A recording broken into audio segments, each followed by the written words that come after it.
Anger and health risk behaviors. The effects of anger on health have more to do with duration than frequency and intensity. The normal experience of overt anger lasts only a few minutes.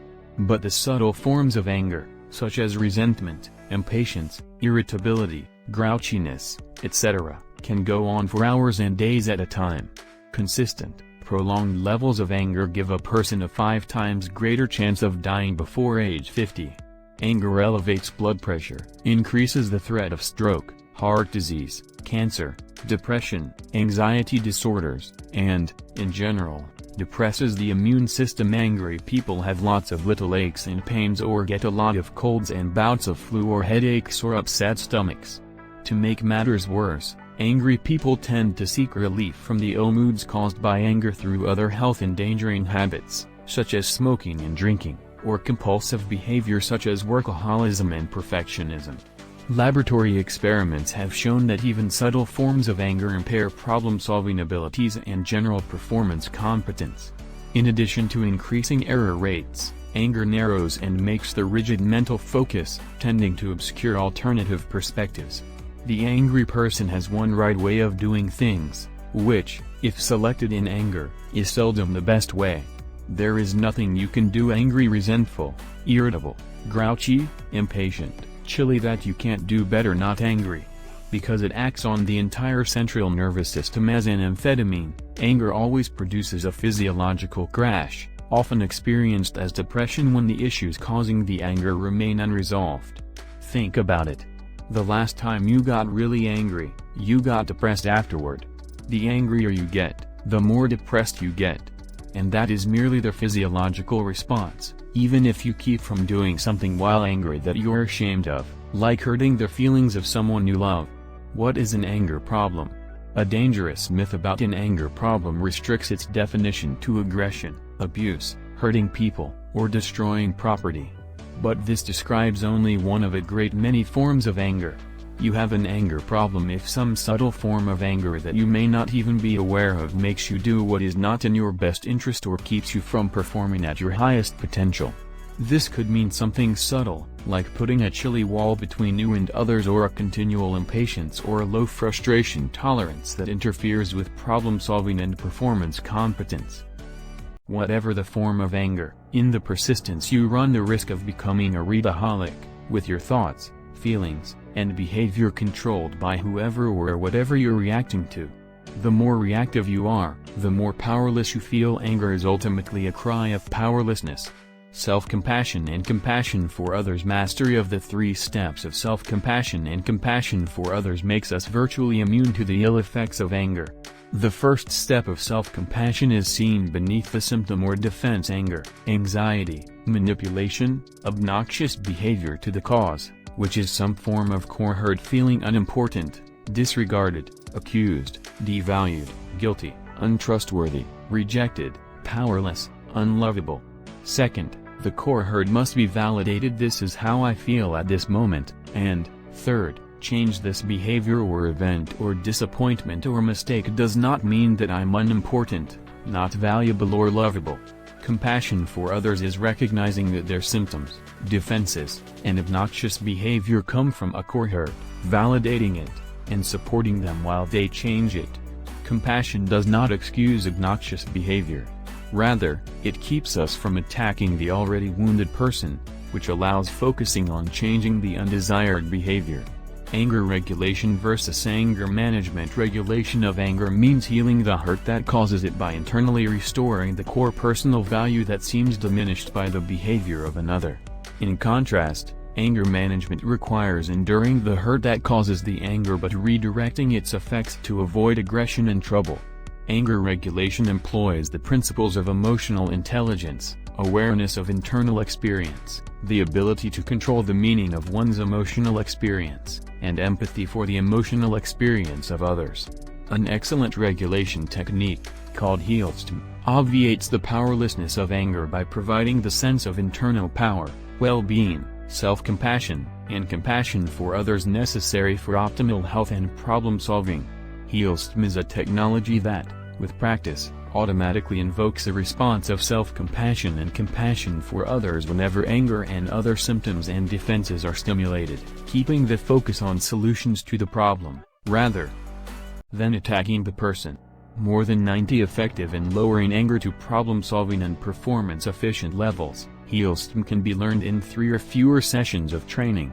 Anger at your children, who has the power? Every parent since the beginning of time has been painfully aware that children can do a great many things to irritate, frustrate, and otherwise turn the pleasant feelings of their caretakers into moods from hell.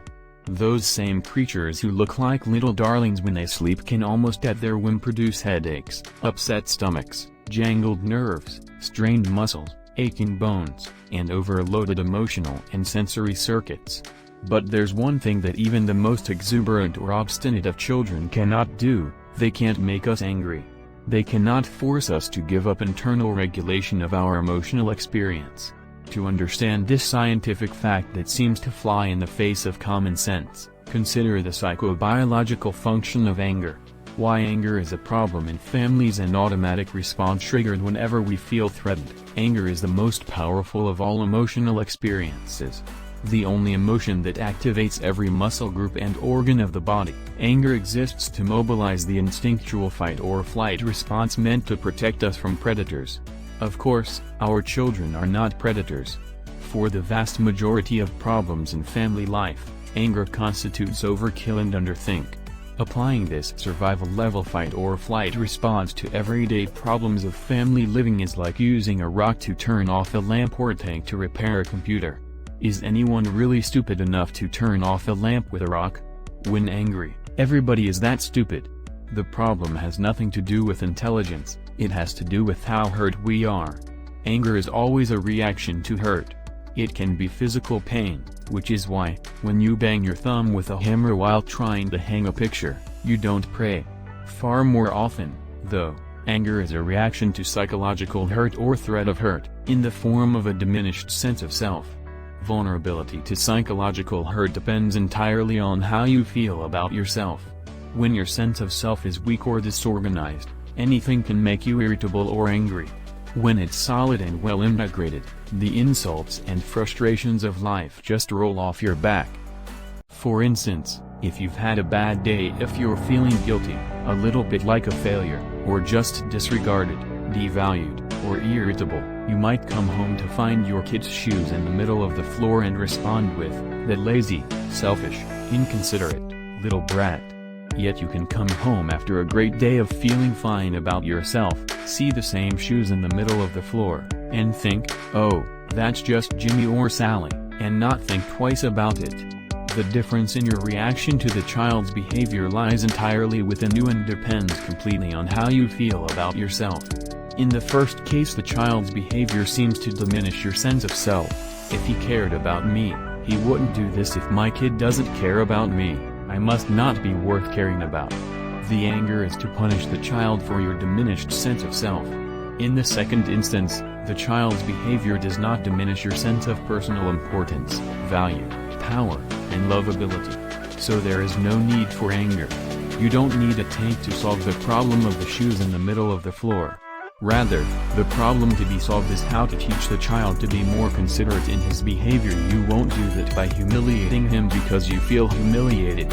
His reaction to humiliation will be the same as yours: an inability to see the other person's perspective, an overwhelming urge to blame, and an impulse for revenge or punishment. Modeling anger regulation for children. Although their intellectual maturity is far less advanced than that of their parents, children experience anger for the same reasons as adults, mostly to defend the sense of self from pain and temporary diminishment. At the moment of anger, both children and adults feel bad about themselves. Making angry people feel worse about themselves will only make things worse. Rather, children must learn from their parents that the sense of self is internal and can be regulated only within themselves. They must restore their sense of core value while respecting the rights of other people, which means regulating the impulse for revenge through validation of the hurt causing the urge for revenge, and through understanding the perspective of the person at whom the anger is directed. They will only learn to do this by watching their parents do it. Self-compassion and compassion for others. Mastery of the 3 steps of self-compassion and compassion for others makes us virtually immune to the ill effects of anger. The first step of self-compassion is seen beneath the symptom or defense: anger, anxiety, manipulation, obnoxious behavior to the cause, which is some form of core hurt, feeling unimportant, disregarded, accused, devalued, guilty, untrustworthy, rejected, powerless, unlovable. Second, the core hurt must be validated: this is how I feel at this moment. And, third, change this behavior or event or disappointment or mistake does not mean that I'm unimportant, not valuable or lovable. Compassion for others is recognizing that their symptoms, defenses, and obnoxious behavior come from a core hurt, validating it, and supporting them while they change it. Compassion does not excuse obnoxious behavior. Rather, it keeps us from attacking the already wounded person, which allows focusing on changing the undesired behavior. Anger regulation. Here are a few of the common activators of anger, which we call core hurts: feeling disregarded, unimportant, accused, guilty, untrustworthy, devalued, rejected, powerless, unworthy of love. Once activated, core hurts put the sense of self at stake in solving the problem, which greatly distorts thinking, blows the problem out of proportion, and increases the emotional intensity of the response. Of course, the child is responsible only for his/her behavior, not your sense of self. To regulate anger, we must reduce the sensitivity of these activators. We must learn to view anger as a signal, not to assign blame to our children for tripping the activator, but to look within the self to reset the activated core hurt, i.e., to restore a core value, a sense of personal adequacy and worthiness. With the sense of self no longer at stake, the problem, no longer a source of self-diminishment, can be solved for what it is: a call for more attention, effort, an inconvenience, disappointment, or mistake. Emotional regulation skills can be learned fairly quickly in 3 concentrated learning sessions, with consistent practice between sessions.